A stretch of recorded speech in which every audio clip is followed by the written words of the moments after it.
Hi, this is Bonnie, and we're continuing with, this will be the third video that I've made with the Halloween journal, and I'm working on the pages within the book. And today, I'm not going to be doing, I've already done the cover, I've done the second and third, or first and second, this is third and fourth. I am not going to do the third and fourth because I have a different design and what I'm going to put on this page. And so I'm going to be working on 5 and 6. Yeah, that's the plan. 5 and 6 today. So, I'm going to go ahead and show you what I'm going to be using. I am planning to use, because I've not done it yet, I'm planning to use rocks and the flying owl and the wheat stalks and the chest mushrooms. These were not, any of them, or this one was, in the Halloween release, except for the wheat stalks. So this will make a really fun thing to think outside of the box. Instead of just using Halloween stamps, you can use any stamps and turn it into like a Halloween autumn type page. And I've already told you I'm using this ShimmerGust for each page. And the pages we're going to be working on, like I said, is 5 and 6. I'm going to go ahead and move these out of the way now. We'll be working on 5 and 6, and just to remind you, this is the die that we use to make our journal. It's called a Boundless Journal from Miss P. And that is also available in the Fairy Stamper store, and you could get it there. So these are the pages, and I, like I said, when I went to do it, I made sure I kept them together so I knew the direction they're going to be going in. So when we go to stamp, as I told you in the other videos, I do it based on what the center would be, the center fold. And then I build my scene going across that way. I don't do it because you know how some people try to make things level. This is where you have to make sure everything is set up because of the book. So I'm going to go ahead and get that set up and we'll get going. I forgot one thing. We are going to be doing some masking today. One of the techniques, and what I am using is Gina K's Masking Magic. And I want to show you what the papers look like, and I'll go ahead and stamp it and cut one out for you. This is the back of the paper. It's sticky, and it's very thin, and it's got a little bit of a sheen to it. So you don't want to wipe your fingers across the ink when you get done. But I'm going to go ahead and stamp that first so that you can know what to do for masking. Okay, so the two stamps I'm going to be masking for sure is the largest rock and the largest chest mushroom. Now there's a lot of details to this mushroom, but I'm not sure that I'm going to be concerned as much about that as I am the center, because the center, whenever you see white, that basically is like a clear. It's not a solid stamp, so things will show through it when you go to stamp. So that's the part that's important for me, not to particularly stamp over another stamp. So this is very simple. This is the paper I showed you. These stamps do not need to be perfect in any way. All I need is the outline to these stamps so that I can cut them out. And that will be good. As long as I have the outline, I don't need to worry if it's a good stamp. And there's a little piece right there I can see on that stamp, and that's this upper part that I'm going to need to see if I decide to fussy cut that part of it too, just in case. Oh, and I can see a little bit up here at the top of the rock. I missed that when I first looked. There we go. So I have everything I need, and I'm going to go ahead and get those fussy cut out and show those to you. There is one thing I need to show you about when you cut to make a mask. You don't really want to cut on the line. You want to cut on the inside of the line because they'll end up being like a gap. And so if you can see what I'm doing, I'm just cutting inside. I'm in the line, but I'm inside the line because the line is a little bit wider on this one. And as you can see, it's fairly easy really to cut out. at least this rock is. I'm going to have a little bit more details I have to cut out for the chess mushroom. But you can see how I'm cutting, and a little bit that's left. I think you can see that. There's a little bit of black left. So like I said, I'm not really cutting line. Now, is it going to be a really big deal if you don't do it this way? No, but you know, it's good for you. Even if you want to just test, you can stamp this off on another piece of paper and see if you've cut enough away. The thing is, if you cut too much away, you can't always add to it. So just keep that in mind. But you can see how easy it is for me to cut this out. And that's going to be my mask. Now, the back of it has a sticky back on it. And the thing for me is always to find the part where I need to pull it away. But usually it's not a problem. I save the backs of these so that I can use the masks over and over again. And it's probably going to take me a little bit longer to, there we go. So this back is sticky, and then I save the backing and I just put it right back on it and I can use it again. So I'm going to go ahead and cut this out. It's going to take me a little bit longer because I am probably going to fussy cut around those little straggly bits at the top. Okay, I'm getting ready to stamp. I'm going to be using VersaFine Clear Nocturne. Actually, I think I'm going to use for the rock, I am actually going to be using the VersaFine Clear Morning Mist for this, and for the owl, I will be using the Nocturne. And I've got these both on here at the same time. And I'm going to go ahead and do the Morning Mist first. And the reason I'm using the Morning Mist is for two reasons. I'm going to color it in with a colored pencil, and I like it to be a little bit lighter so that the outline isn't as dark when I color. And the other thing is, lots of times if I overlay or something, I like to have it a lighter thing, but in this case that's not the situation because I'm going to be coloring this in. So it doesn't really matter, I just don't want it as bold. So you can see that on there. And as I told you, yep, and the owl looks great. I'm going to be masking the rock off in this case. And we already had some of that peeled off. I'm going to go ahead and show you how I peel that off again. All right, and then we're just going to go ahead and set that mask just under, if you can see the lines there, I'm just setting it under the lines, just slightly. Okay, so that's all set off. Now my next step is I'm going to be stamping the large chess mushroom, and I want it to be coming like it's coming out of the rock. I also want to point out to you, I lined up this edge like I told you, even with the grid behind, to make sure that it's straight and that that's the way my design is going to be going. So I'm going to go ahead and put this mushroom there. And for the mushroom, I am going to be using, let's see if I can get that there. I'm going to be using the Nocturne. In fact, I'll probably be using the Nocturne for the rest, but we'll see as we go.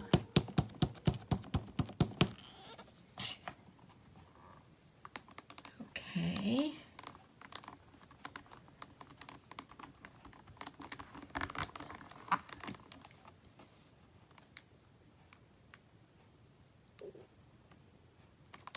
Okay, that looks great.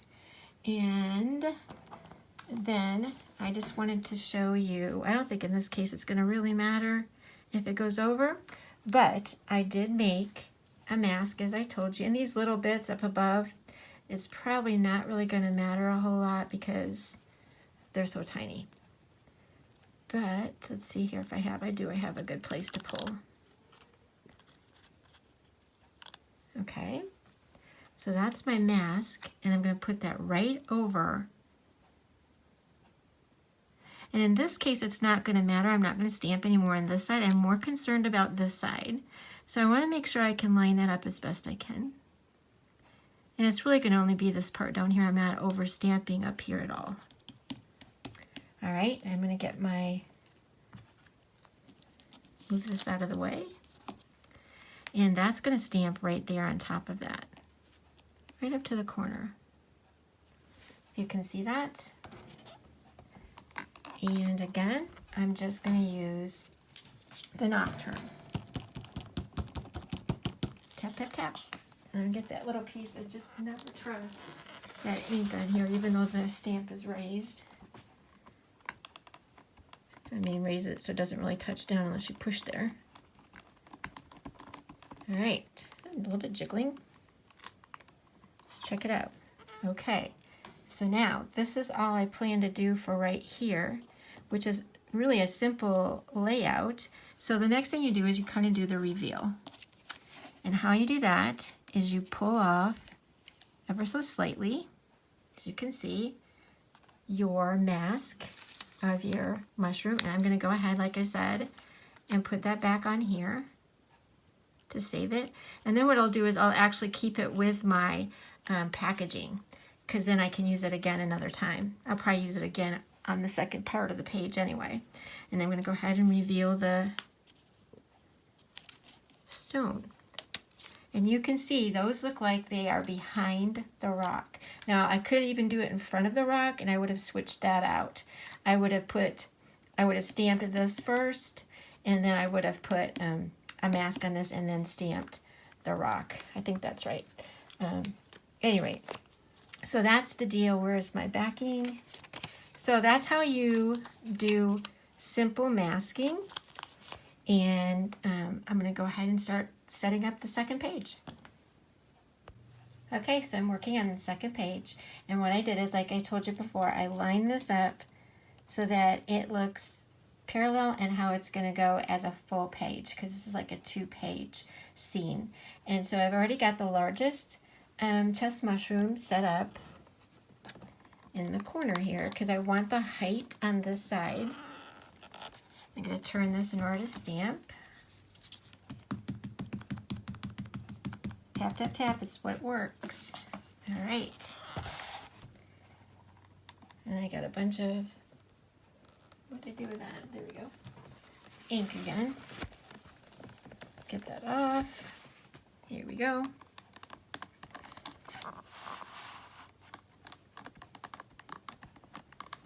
It's harder to stamp in a video when you want to do horizontal, because the camera setup is in my way. And I can see that's going to stick. So I'm going to go ahead and use my paper piercer to hold that down. And I think I'm going to add just a little bit more ink to that. Sorry for all this in the way. But it's the best way I can do this without the room up above. Okay. I probably should put more tape down. And I could, except for I knew that I was going to be stamping next to this. There. That did slightly blur. Not make me super happy, but it still looks good. All right. So we're going to go next to it. And in order to go next to it, we need more tape. And I'm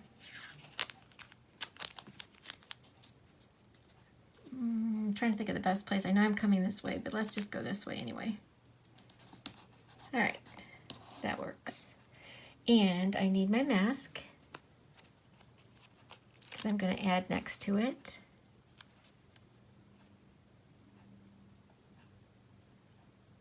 All right, and I think, yeah, I think I'm still going to go with a larger stamp. All of a sudden I forgot, I left it on the back of the, okay, that's good. All right, got that set up next to it. It's overlapping, it's not going to hurt because I've got the mask sitting there. I'll show you that, there we go. So you can see, I think I'm going to put more tape down. I can see that raising up just like that. And yes, my tape.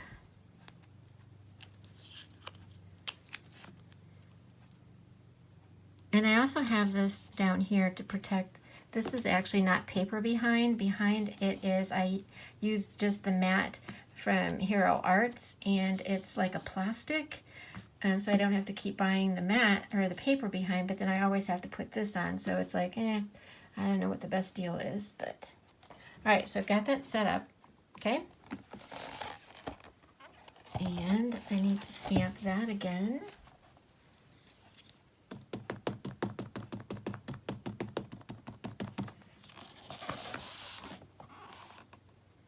I don't know if I stamped the right side. Let me do that again. I don't think I did. There we go. You need to stamp the whole thing anyway.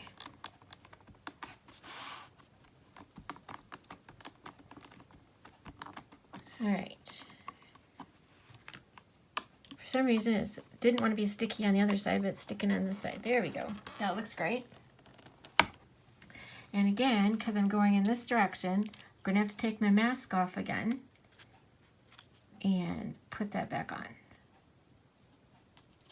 These masks are really, really nice. This time, and I think that'll work. I am going to do this even though I do not have a mask for my tiny. I don't know, maybe I'm just going to stay with the one. There's a tinier one, and I could, be putting that in between if I wanted to, but I think it's actually adding enough that I don't really need it. So I'm just going to go with the larger one. I really like it.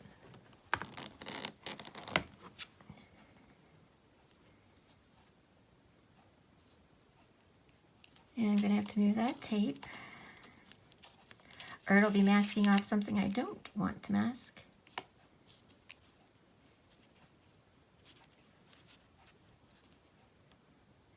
I'm kind of fussy sometimes about how I have things, and I have to stand back and kind of look at it and say, okay, do I really want it up that high, or do I want to just keep going down? I think I am just going to keep going down because it'll match with the ones you can't really see right there.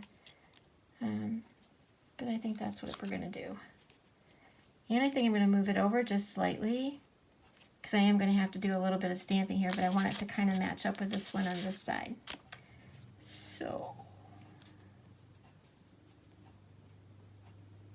okay, that's going to work. That's going to do it.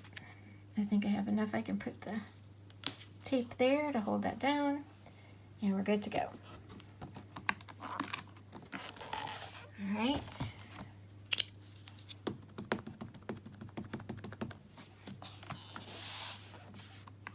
All this takes time. Unless I speed up the film, it all takes time, and I think it's nice to have a little bit of explanation, or I would speed it up.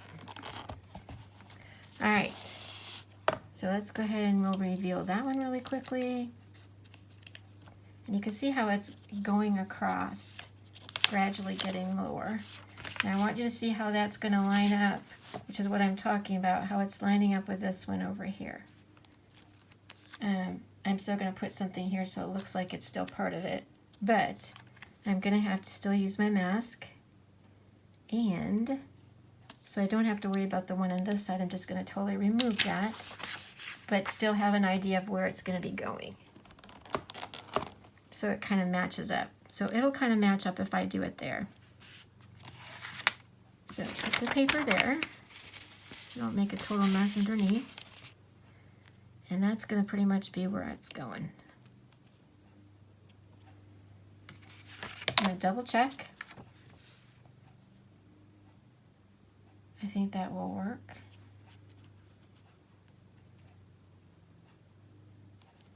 To go with it. Okay. Sorry to be fussy, but sometimes you just have to be fussy when you go to do it.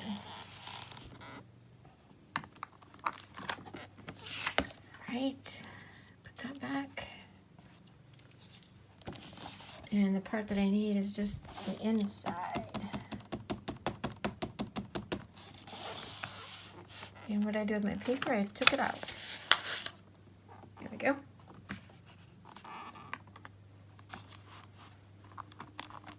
Okay, so that should all line it up pretty well with what I'm trying to do.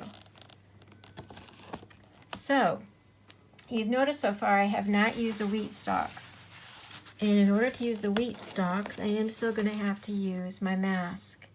So if I'm wanting to add a little bit of wheat stalks, let me get my paper to show you. The lines aren't going to be that big of a deal, but they will show through this part. You can see that's clear. It's got the color. If I put the wheat stalks on, it will totally, those lines will go through it, and I don't want to do that.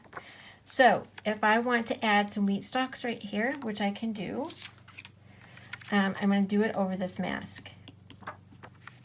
And I'm just going to add it right there. It's not going to hurt this other one over there.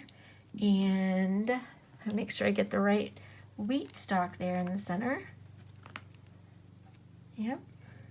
These are really cool. If you ever stamp these, which I hope you do, the details of them, I don't know, here, let me see if I can get that. The details of them are so cool. All the little itty bitty parts that come off the wheat, it's just cool. I just really like these. They are good for any time. Okay, so we're coming down there. I'm going to ahead and still put this down there too. And I am using, I could use, to give it a little contrast, let's go ahead and use the Morning Mist. That'll make it look like it's a little bit more in the background. And I'll still have my detail. I think that works well. There we go. So that kind of gives us the detail in the background. I like that. And then I'm going to have, because this one's still on, I can go ahead and use another one going off to the side, and it's not going to hurt any of them. And then I'll be done with that one on that side, and I'll add some up here. Yeah. I think that one's going to come down a little bit. There we go. Again, I'm using the Morning Mist. All right. Okay. Again, it looks like it's behind because we had our mask on and because it's a lighter color. So I'm going to go up, I think I'm going to go up here and add one up there also, just to make that, give it a little bit more of a design. Can move that out of the way. Yeah. Okay. I want to see which one I want to add. I think I haven't added. I added that one. I'm going to go the other direction. So there's 3 on here, as you can see, and they go in different directions. I really like that too. So I'm going to go ahead and add that up here.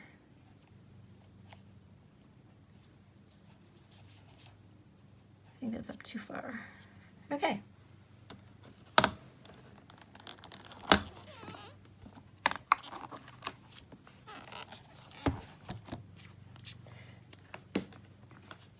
I'm making a mess over here on the side. Starting to lose where things are. Okay.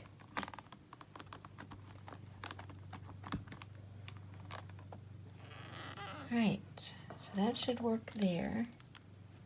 Coming out, okay. So we have this side done. I'm gonna go ahead and add, I think maybe 1 or 2 to the other side. Let me pull that up. And again, in order to do that, I think I'm just gonna add 1 so it matches up with it.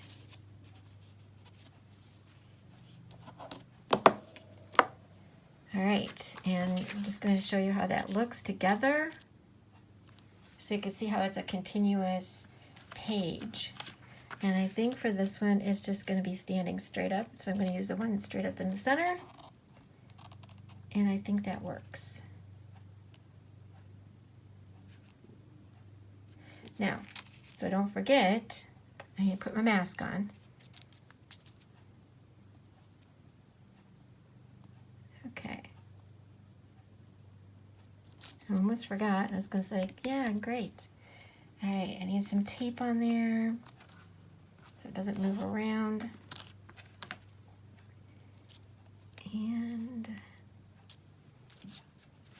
checking that out. I think that's a little bit higher than what I want. Okay. in the morning mist.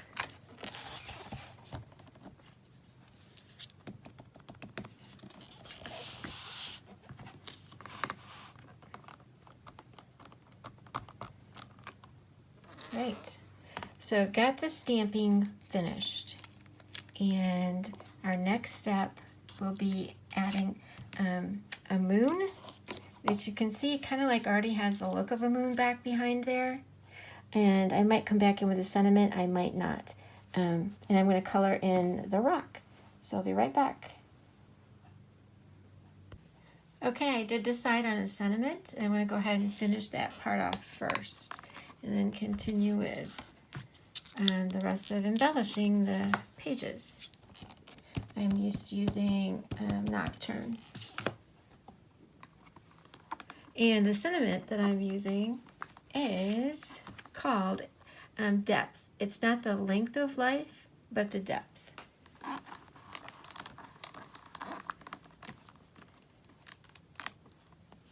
And I just really like that sentiment. I think it's pretty.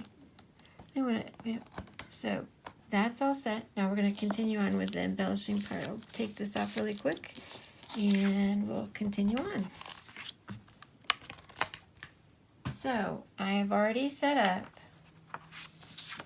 the part that I'm going to make the moon, and this is a 3 3/4 inch circle. And I'm just going to kind of like use this as my guide for the most part. And I'm using chipped sapphire, distress oxide, and hopefully my ink will behave and not smear on me. And I just always like to add a little bit of a halo to the moon.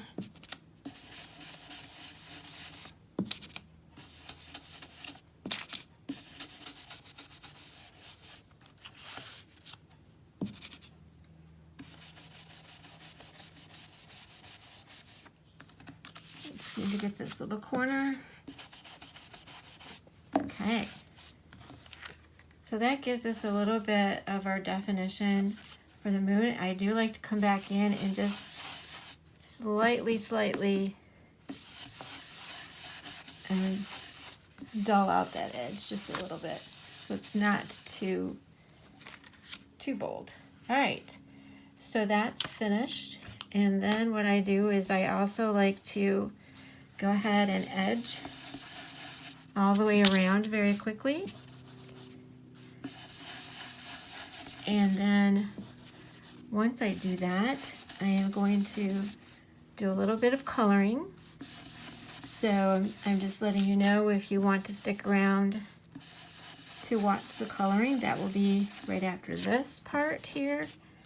And then I will go ahead and put these pages in the book, and I will show you that at the end, and there'll be a picture at the very beginning. It doesn't take very long to edge around these either. And I have bought myself a new Distress Oxide Chipped Sapphire, but for some reason I keep going back to my old one that's not as juicy, actually.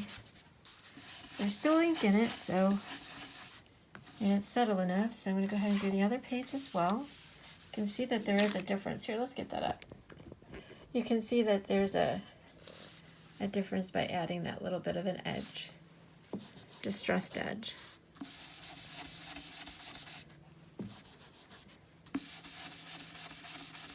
And it helps this page to blend in, I think, better with the one that's next to it. So,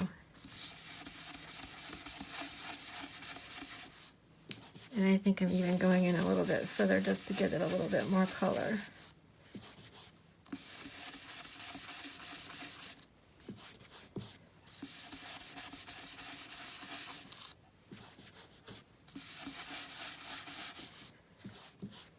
I've picked out some pencils to color in the rock, and I'm going to color in the base of the chest mushrooms as well, just so there's a little bit different color between the background that's showing through it. Okay, so that's what it looks like when they are inked up. So I'm going to go ahead and get my pencils going really quickly. And I'm going to go ahead and do the easy part first, which is going to be the mushrooms. We don't need this paper behind us. And all I'm going to do is get 3 colors, and I'm using the dark, medium, and light. And the one I'm using is 1032 from Prisma pencils. Here, let's move that closer so you can see what I'm doing. All right, so the very bottom, I'm putting in the darkest color. And I'm going to do this just on a couple so you can see. I don't need to, I don't think, color all of them in so you know what I'm doing. But it's just underneath, like a shading would be. And I'm doing this really quick. And I'm only coloring the parts that are what I would call transparent. When they get to be, they're not really transparent, but they show the color behind. Let's say they're not the solid black. Actually, this isn't taking me very long, just even doing it this way. But I'm going towards the bottom where it would be the darkest on each little section. I think I got those. Here we go. And like I said, I'm going to do the variation of dark, medium, and light at the top. You can even leave that same color really if you wanted to, but I decided I'm going to actually color them in all the way. But sometimes, depending on your paper in the background, you don't even have to do much of this. So the next color I'm going to be using is Mineral Orange, and it's 1033. And I'm just going up from that color. It's not a significant change in color, but it helps it blend up to the next lighter color. And I wanted to stay with this rusty orange look because of the whole look of the pages. It has that little bit of orange in it, and I'm really kind of picking the colors from that. So if you don't happen to have the Prisma color pencils, just try to find a color that's similar to your backgrounds whenever you color. You don't want it to be always matchy-matchy. Sometimes you want it to pop. But in this case, I think it kind of makes the blend go really well.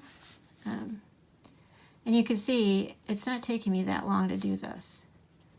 Sometimes I think people are afraid to color, and these are actually quite easy to color in. You just have to know, like I said, what would be the light, you know, where the light would be coming from, which is our moon over here.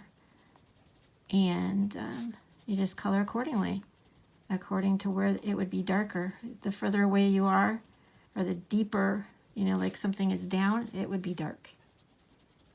And that's kind of like how you think of it. Okay, I'm going to do the second medium color, then I'll come back through with all of them with the lightest color. It just gives a little bit more depth to the picture. It looks perfectly fine without coloring it in. I mean, you could see what it looked like before I started. I think it looks perfectly fine. This is just something that I like to do that I think is fun to color, and these are actually quite easy to color. Oops, yeah. Okay, so then the last color I'm going to be using is called Goldenrod, and it's 1034, and I'm just going to be coloring the rest of that color going up.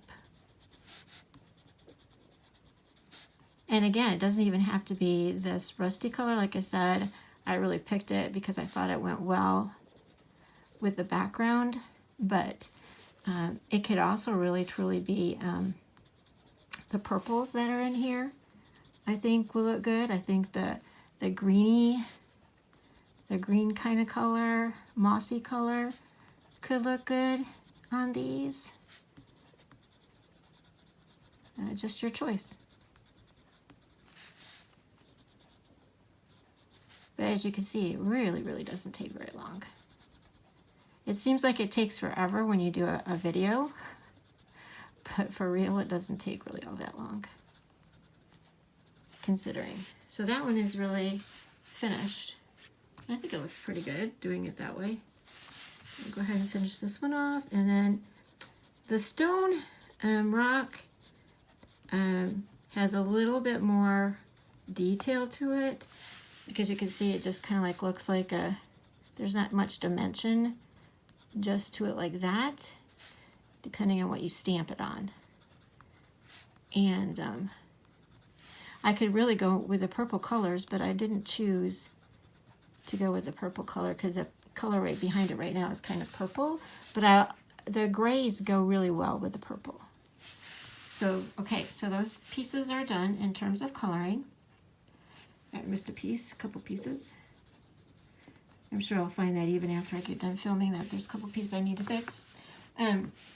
So for the stone, again, I have my 3 colors picked, and they're going to be gray. And these are called warm grays, and this is a 1054. And it's my darkest color that I'm going to use. But look at this rock. This is the top of the rock. This is the side of the rock. So I kind of want to keep it different that way. And also, the artist has really given us already some shading. All those dots is where you can color in your darkest colors. That part of it's pretty darn easy. This part in the middle of it kind of gives like an indentation to a rock. And then these are like on the side. That makes it pretty easy when you go to color. Okay? And there's a couple little dots in here. You can add some if you want, or just let it be just be the decoration of it by itself because they're small enough. So that's all I'm doing is I'm coloring in a lot of that. That's the easy part really. And then the part that I want to do next, like I told you, is I want to make this part up here look like it's standing up a little bit. So I'm coming back to this line, and I'm just going to add a little bit of shading to it. And I'm also going to add shading to the lines that are in here, because those are defining parts of the rocks that are standing out. So I'm just going around the bottom of them. Again, keeping in mind the sun is up here.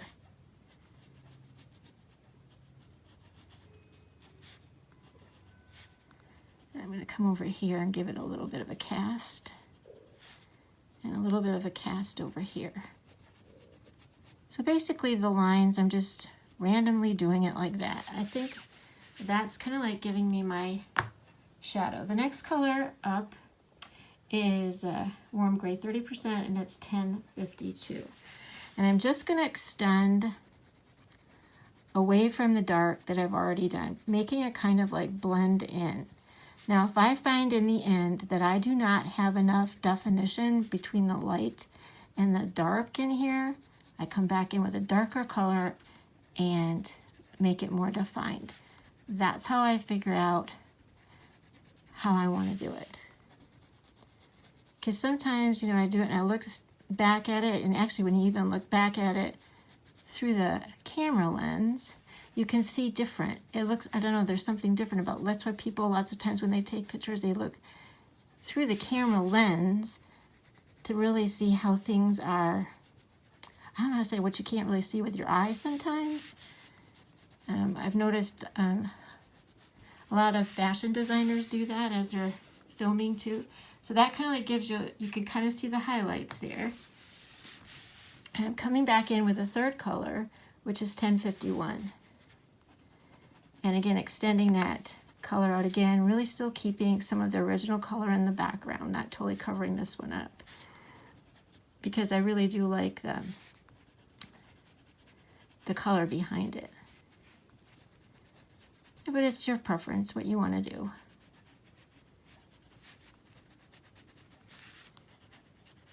Okay, so that's kind of like the look of that, but I think I am going to go with a little bit darker color, which would be 1056 in the same family, warm gray.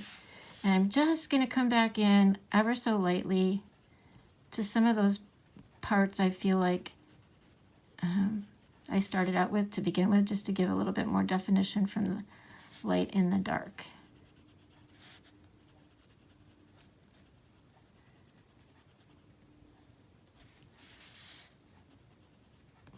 because I think that's what those dots really are. They're really your shadows. At least the, you know, the ones that are really close together.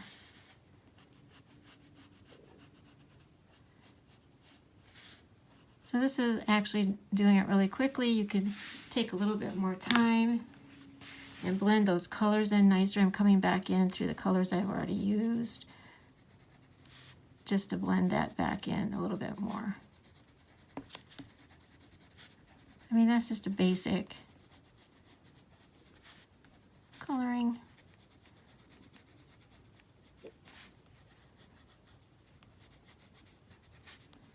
And blending it. And you can kind of see that gives you, I see a little bit here.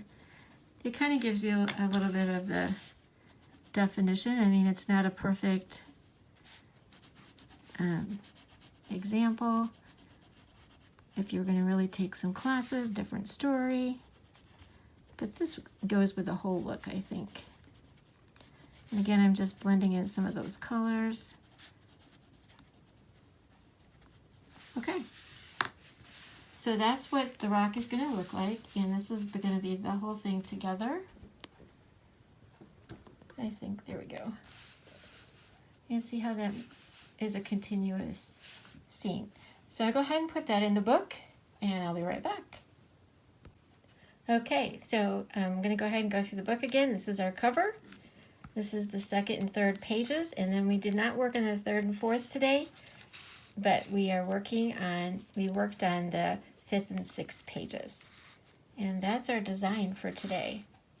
So I'll have all the information in the description below. I appreciate you stopping by. And we have, let's see here, we have one section here to go, one section here, and one more section.